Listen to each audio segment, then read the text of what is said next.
Um, amount of sleep. Amount of sleep. Okay. Last night I got good sleep. I mean, I knew I was going to do, 4 shows, tape 4 shows on my own, and I knew it was going to be difficult, and I knew that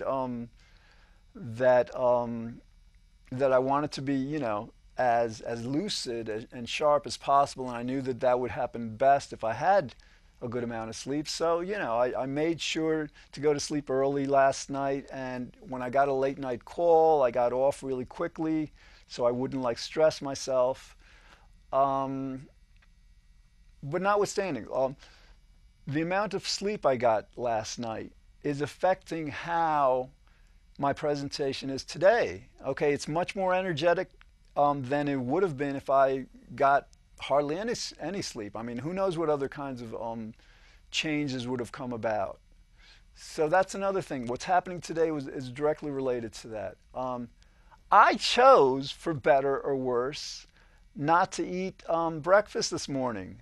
Because my stomach is a little tight, and I had a cup of tea, but I didn't think, um, food would benefit this. I could have been wrong. I don't know. It's hard to say, but clearly anybody who like has breakfast every day or who has breakfast some days but doesn't have breakfast other days can tell you that whether you have food or not in you will make a difference. And again, it's hard to say sometimes whether that difference is going to be better or worse. I'm predicting, I'm hoping that it's better for this show. But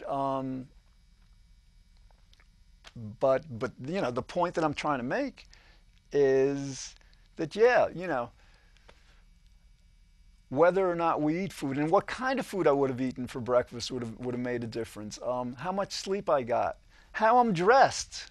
Okay, if I was like dressed in a tie and jacket, if my main audience wasn't going to be high school kids, I'd probably have gotten a haircut, you know, just I'd be talking differently probably, just like this would be like a different presentation. Um, so, so it's the fact, for example, it's the fact that I have a certain audience in mind, as the main audience, that causes me to dress in a certain way and wear my hair in a certain way and all, that causes then me to act in a certain way.